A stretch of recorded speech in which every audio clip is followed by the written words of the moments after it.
Sure, everyone, and welcome back to the WaterCooler Show.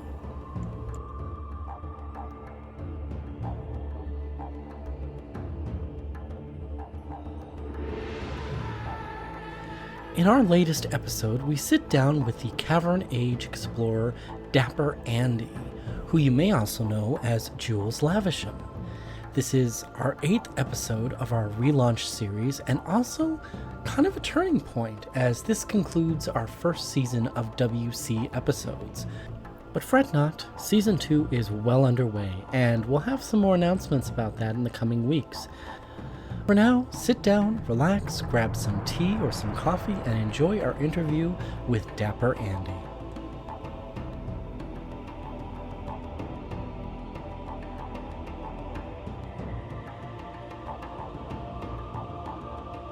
Shira, everybody, welcome back to the show. I am very excited to be sitting down with Mr. DapperAndy. Welcome to the show. Hello. Thank you for having me. So, tell us a little bit about yourself. How long have you been in the Uru community? So, Mist holds the honor of being the very first non-console game I played. For that reason alone, it holds a very special place in my heart for that. I don't recall getting terribly far in it the first time around, but I was just, all I've got to get the visuals, be able to... everything that it did was a novelty to me back then. So I was just basking in the experience, just literally losing myself in worlds I was seeing. I was aware that Riven had come out a few years later, but what reconnected me was finding a second-hand copy of, I think it was the Book of Tyion, in a second-hand bookstore at a craft fair in the UK. My dad's a woodcutter, and he always used to go around sort of like 90s doing all these craft shows. And obviously me being, young at the time, he had always sort of like drag me along, so I just sort of like sit at the back of the craft shop, packing away my Sega Game Gear or whatever distraction it was to keep me sort of quiet and out of the way, and occasionally go wander. So just coming across entirely by chance Book of Tyion and just reading it and having all of these memories of Mist flooding back, kind of clocking really rich and expansive lore to this that I was just totally unaware of. And so I was talking about it with friends, I think it was the Wimband that was in the time, and just a friend casually mentioned, oh yeah, they've got all 3 games in the box set. If you want, I can lend it to you. And that was my point. I think it was sort of like early 2000s, just sort of rediscovering it from them. And I think the next one was Exile. It was actually quite a good accessible way to get back into it. And from that point on, it was replaying Mist, trying to have a crack at Riven, finally managing it. And, from that point on, I was indelibly hooked.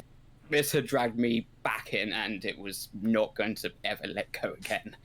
So, having just vague memories of a character called Atris in Mist, and reading the Book of Tyion, thinking, okay, this character is called Atris, but his name is spelled differently, and he's totally unlike the character that I do growing up. My brain had to do a lot of jumps trying to think, okay, where does this fit into anything I know? Of course, when, get in story, when game came onto the scene, I was like, clicks, right, okay. I am on my firm footing.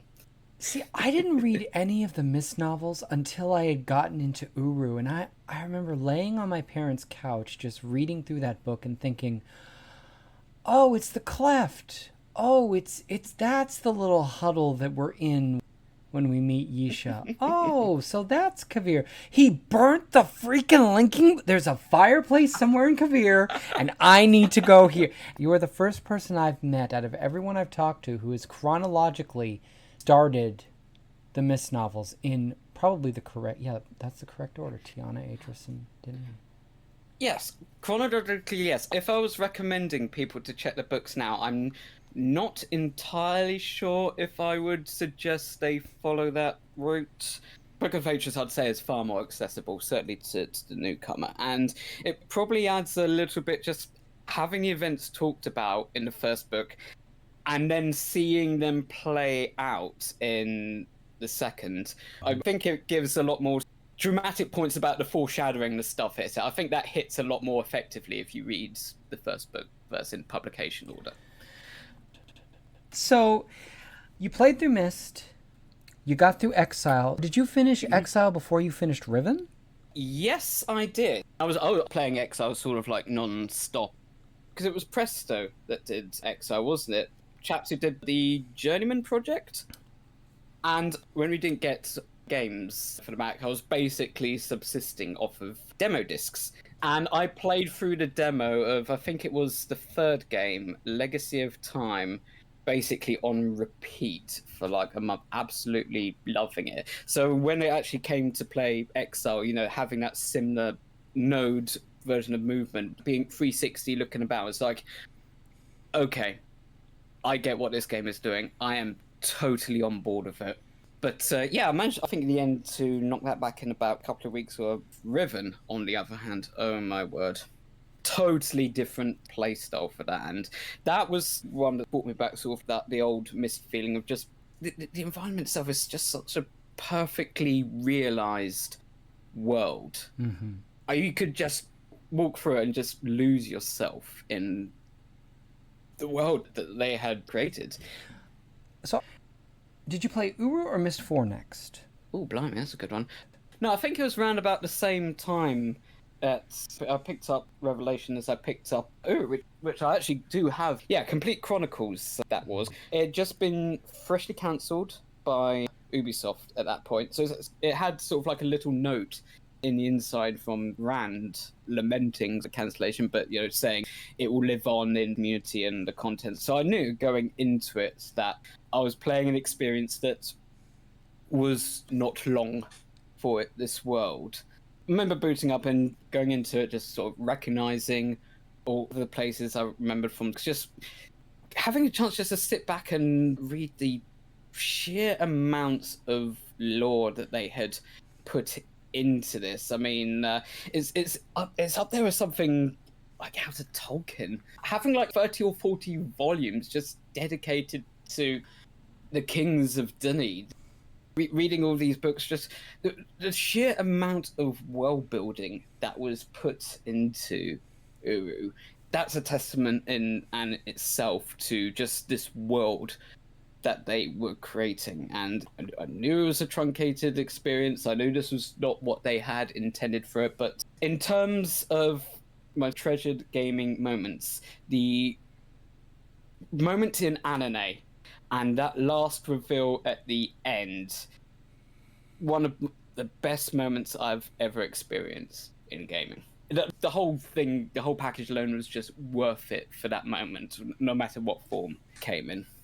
I remember reading somewhere that David Wingrove, he wanted to pitch another 12 novels worth of stuff to just flesh out different aspects of the story. And had Uru been a success in its original form, I think that we may very well have got that in some sense. I have this feeling that part of the reason the Book of Marim been put on hold for so long is because it was filling in the blanks of fleshing out things that the Uru story was meant to be telling. You know, the cancellation paying off for stuff that wasn't properly set up. Okay, so when did you get into the online aspect of Uru? I would have been about 2005 or so. I got through all of the stuff in the standalone game, and the Marla Shard that I properly got involved just with the community side of that. And yeah, I think that's first or second year at university at the time, so plenty of free time that possibly should have been spent studying or doing anything else other than. So basically, you were doing what all of us were doing.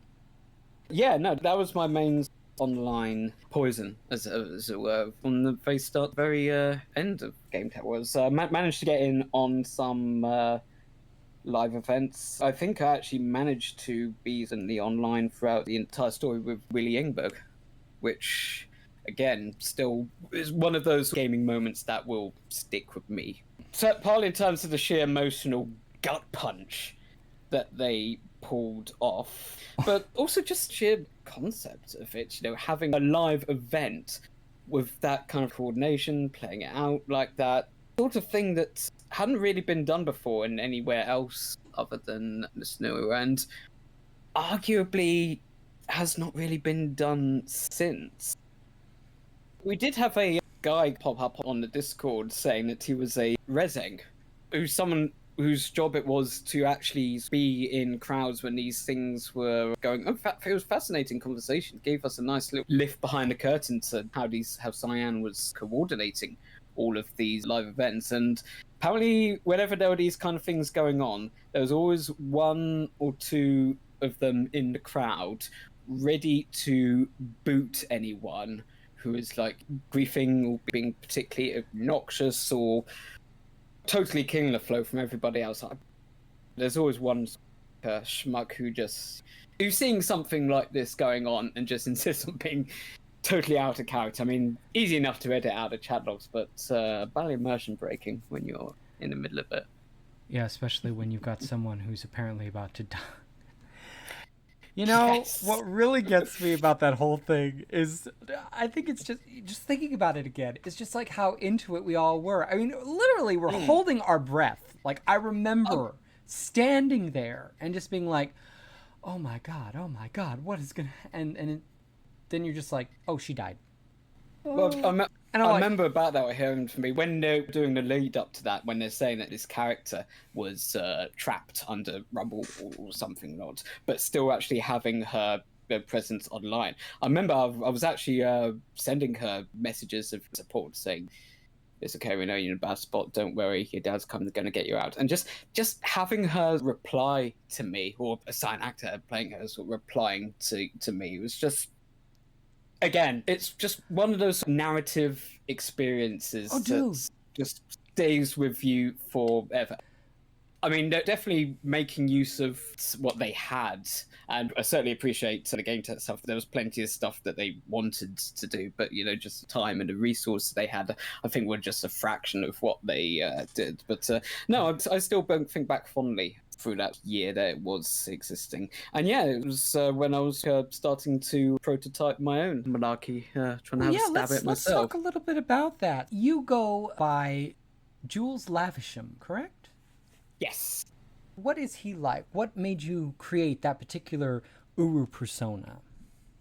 Jules came out from my attempts at writing late college, early university. By that point, I'd managed to get a fair few point-and-click adventures by then. It was very much my genre of choice, and there were a few choice ones on the Mac that I was able to get. I think LucasArts Dared a Tentacle. To this day, I'm still absurdly proud of myself that I did not beat without a walkthrough. It took me months, but I'm very proud of that. And Revolution's Broken Sword, the Shadow of the Templars. Again, another demo that I played religiously on Mac format back in the day that I did manage to get the big box of and was incredible. Still one of the finest graphic adventures to be put out. And wanting more of that, I was looking up games online and I came across the Adventure Game Studio. Adventure Game Studio is an engine specifically designed to create Sierra and LucasArts style adventure games. Yahtzee Croshaw, before he became famous for Zero Punctuation, that community is how he got his start. When he was still honest to God loving point-and-click adventures, he made a lot of those. It's the engine that Dave Gilbert uses for all of his Wadget Eye stuff. Yeah, Unavowed and whatnot. And I got it into my head that I would be able to have a punt at doing that. Obviously, when you're young and you're not constrained by things like realistic targets or capabilities and whatnot. But I had dabbled in doing just sort of my own sort of like just games to play at a time. I think I was using Click and Play because I think I played Chris Hushko's sort of like fan games, his Monkey Island and stuff. So I'd really wanted to just have a go, doing something that would sort of like design my own puzzles and that. So No, I had a crack and yeah, spent a good couple of years mucking around with Adventure Games Studio and wanted to have a go at doing comedy HP Lovecraft. That was a lot of the media and the stories that we consume. We wanted to put into my own stuff, and yeah, at the time I was very big into British or in comedy like Douglas Adams, Tate Pratchett, Robert Rankin, and all that. Which certainly informed the kind of dialogue I really enjoyed writing, and was what was connecting me with kind of the people I was meeting, chatting to, and the online communities. And I just started reading H.P. Lovecraft as well. So, it naturally occurred to me a time just to sort of smush those together and see what happened. So the idea of Jules came out from wanting to do a story about that. And I sort of like wrote him as, well, it's if you think of any protagonist in an H.P. Lovecraft novel, there's kind of like bookish academic type who slowly loses his wits in the plot as things progress and tumbles endlessly into the unceasing mental torment of the sheer expanse of cosmic existence. All that good sort of like schlocky stuff. Jules kind of came out of the writing for that, and pretty much the most author inserty of a character I will ever write, because his mannerisms, characters.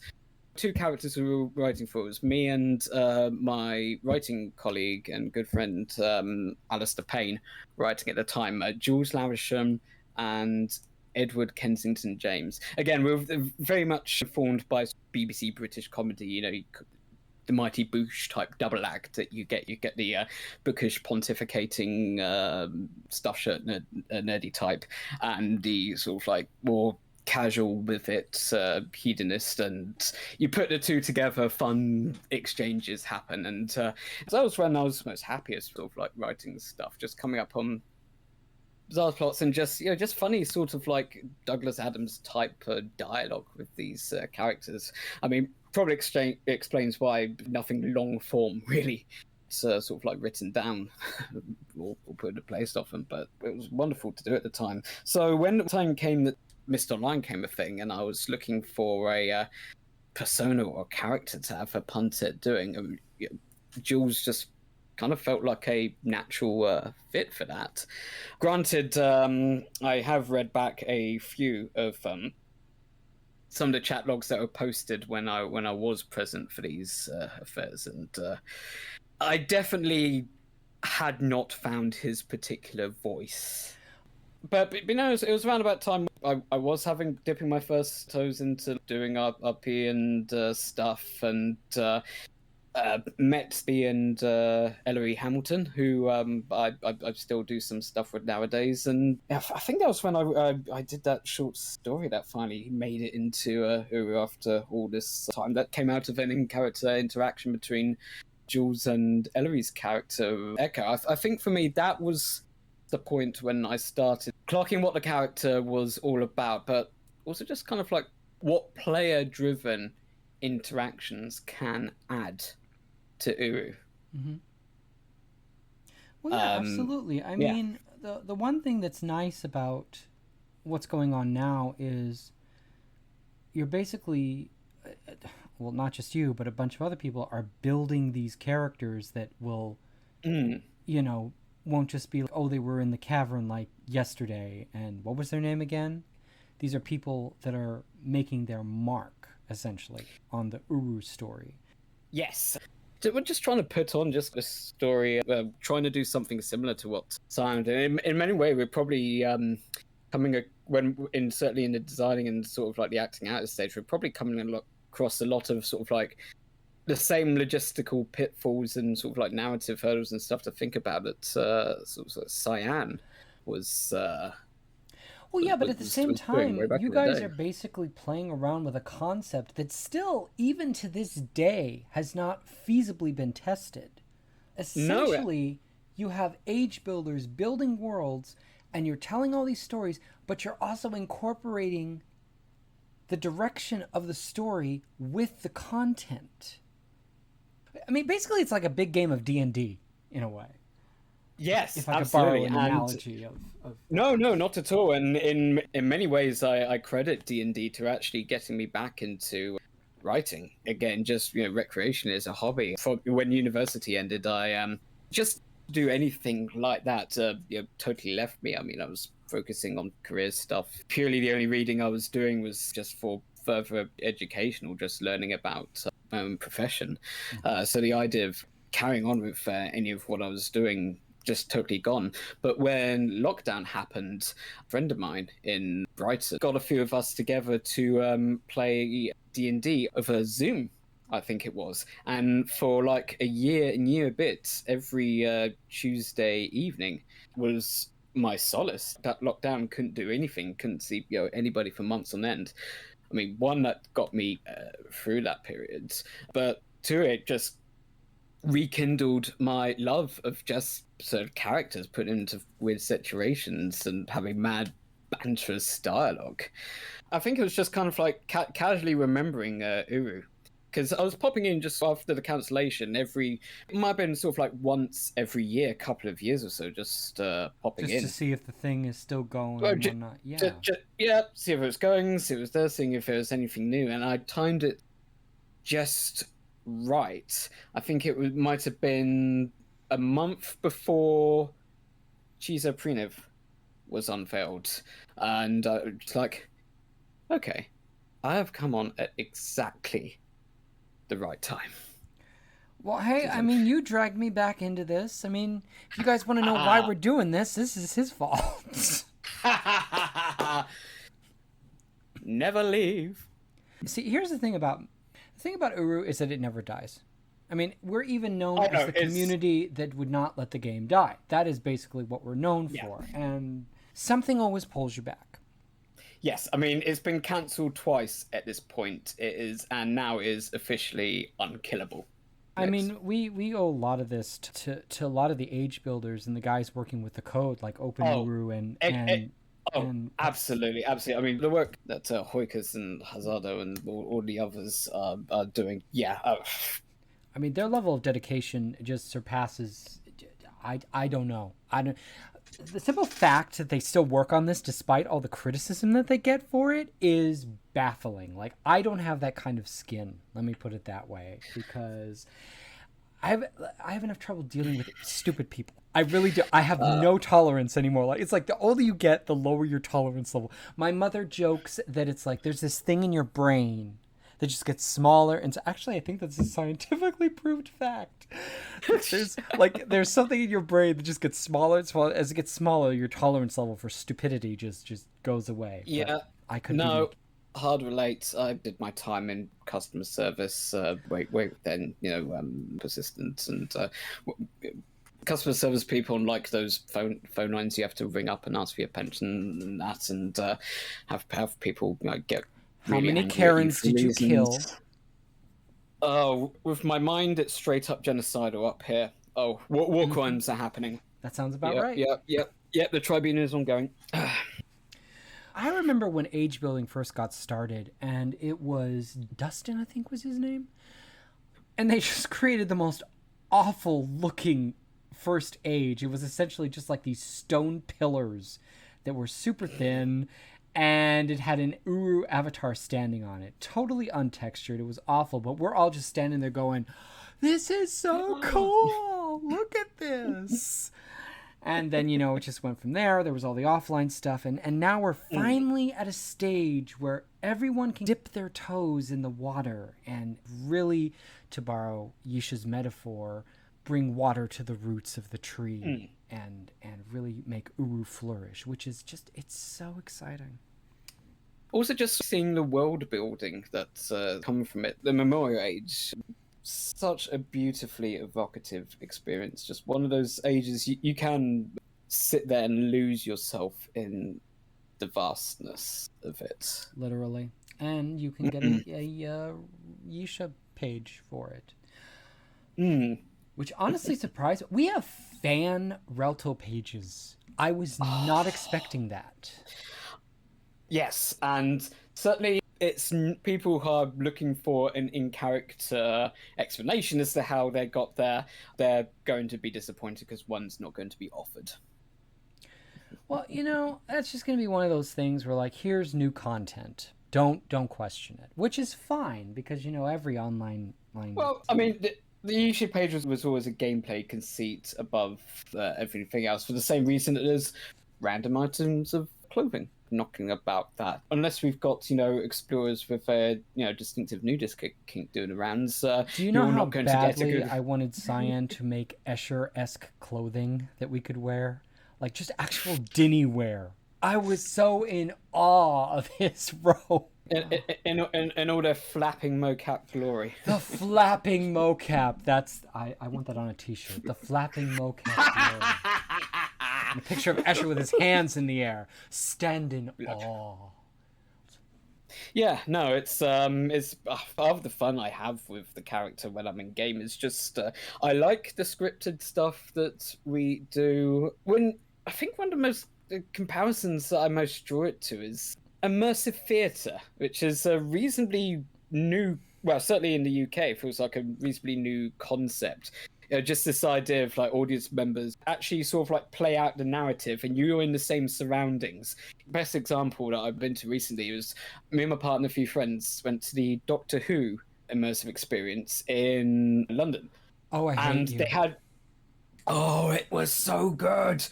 The way that they did it, they had like all these rooms, all these sets constructed, and they had about 30 or so actors, and it felt exactly like a new skit. A live event in Mist Online. They were their dialogue. They were playing out their scenes in front of them. If they spoke to you, you'd speak back to them. You get this little thing going off.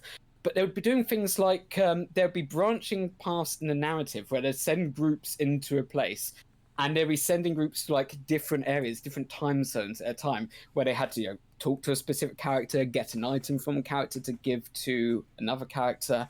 For any UK people listening, it felt like I was in my own personal episode of Nightmare, which literally everyone of a certain age in the UK now is punching the air. But in my mind, it was exactly what Tyion was doing with Mist Online a good 10 years or so before it got taken off as kind of like an artistic thing to do. And it's informed a lot of, just my ideas for what can be done with the concept of that type of storytelling. Again, with the town halls that we're doing, giving explorers a binary or just choices onto how certain aspects of the narrative can play out. For me, my inspiration, that was the Black Mirror episode of Bandersnatch, which was Charlie Brooker's sort of like take on choose your own adventure books. But yeah, that was a bit of an inspiration for the town halls, just presenting the choice on how aspects of the upcoming plot compare, but actually also having that pay off in a meaningful way. Some of it can be just a wee bit superficial, just like what age should we work on, what way should be released first. I mean, at some point both ages are going to be revealed, so that's just very much what age they'll get to explore first. But I'm really looking forward to things like one of the votes they did on was how fast restoration of a particular area should go. I think it was the overflow station that Cam's working on, which is an area that's linked to the pellet dropping. And the question was asked, should we rush this thing and sort of get out as fast, or should we put some of those resources to security? Because the overflow station was one of the targets that the saboteurs had been working on. And so should we protect that more? But as a result, it won't be coming out as quick as time. And people voted. They said actually put it into security, and we'll have it happen a little bit later. And just to be able to say, well, at the next meeting, well, it's actually a good thing people went with that because they were hit by the saboteurs again. But because people had voted for the particular option of having the security, it remains undamaged. they weren't able to get with it because of the decisions that they made. So I'm really excited just to see how far we can push that particular concept, and just imagining the kind of narrative divergences that can happen, because it's one of the things with the Telltale games. If you kind of like go back and replay them and pick sort of like different options, you're very much kind of aware at just how a lot of the choices you make are just kind of like window dressing, essentially. It's like an elastic band. The plot might be slightly stretched a bit, but ultimately you still end up At the same, at the same location at the end of it. And I appreciate that's, very much a limitation of that kind of medium kind of budget. There's only so far you can sort of like diverge that. But here we have a sort of end goal in mind, but as we're doing stuff going along, there is potential for some real divergences down the line, to the point where it might get to the end of what particular arc we're doing, so where there may very well be a case there are two distinct possibilities about where the narrative may end up.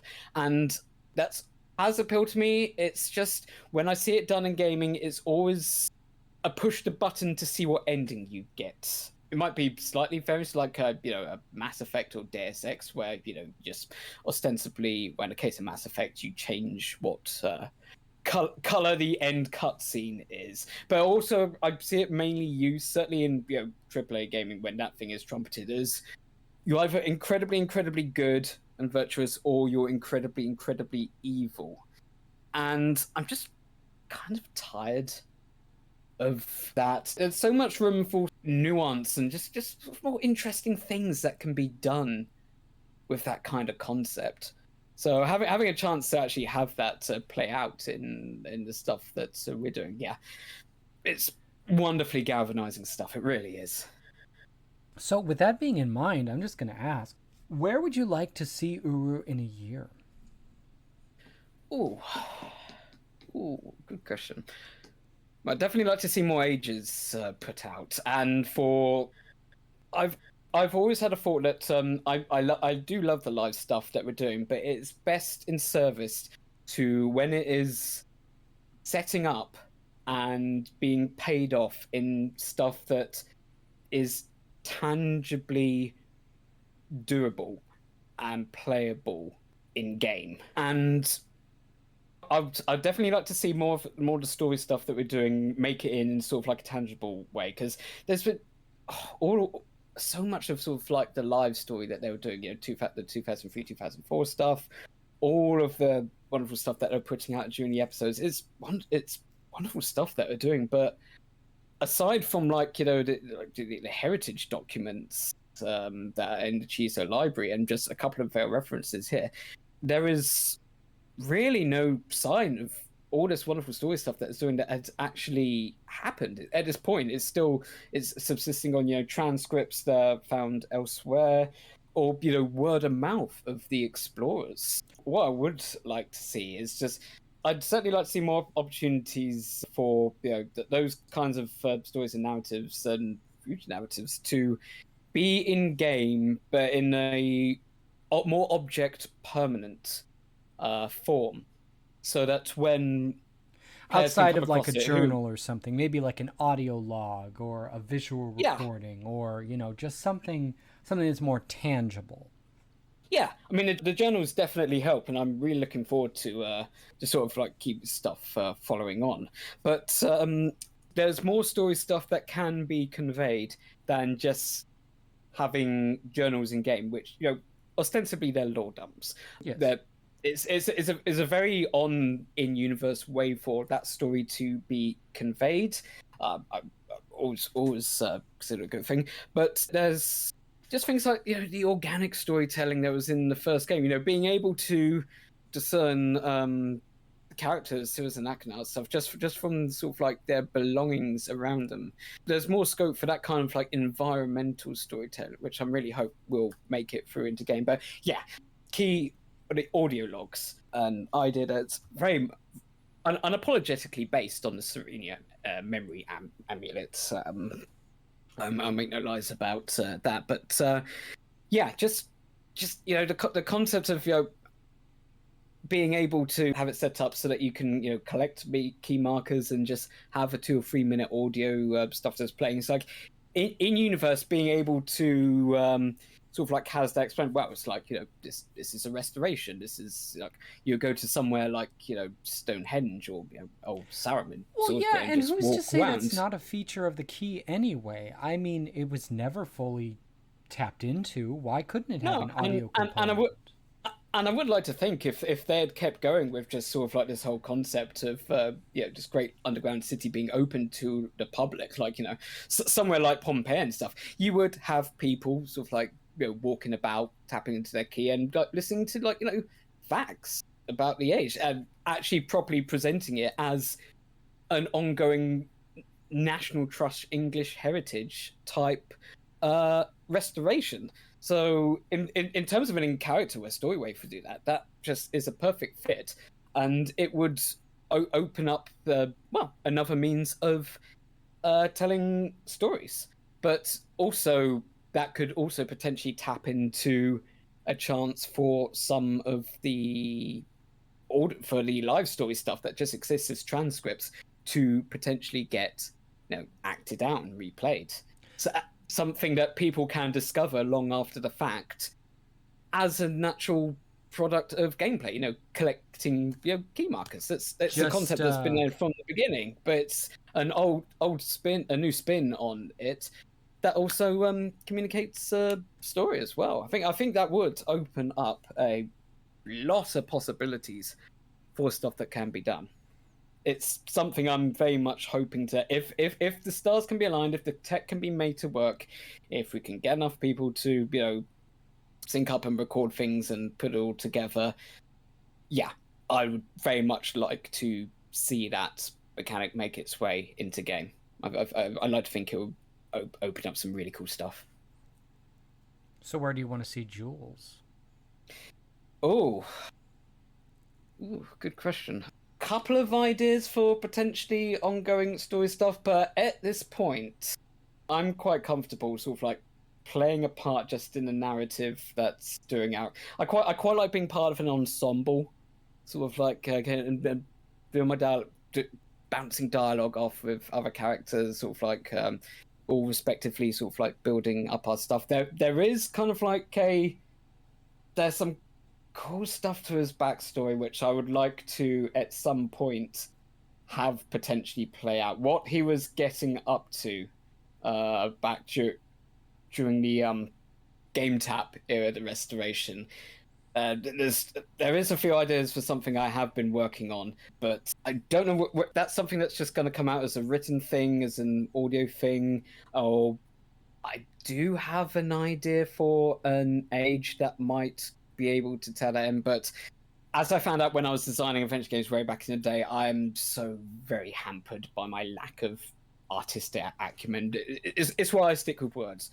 Words I can do, but the most I could manage sort of like artistically with a computer was 256 color sprite art. The idea of doing stuff in Blender and texture map. No, that is. It's not as complex as you would like to think it would be, especially with Korma. But I'm more on that technical. I'd be up for giving a go, sort of like pitching something as a proof of concept, but I'd be very much reliant on people who are competent at these sort of things to do stuff with. At this moment, I'm very much happy just sort of like playing a part and just coming up with ideas for the whatever comes through up for the ongoing live story, and when just pitching writing and chipping in hopefully when time comes voice for any audio stuff there was. So I have a feeling I'm going to be kept nicely busy in the years to come, and really looking forward to it, honestly.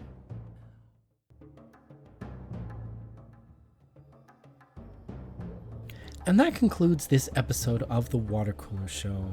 I'd like to thank Andy again for coming on and having just probably one of the most chill conversations I've had on the show.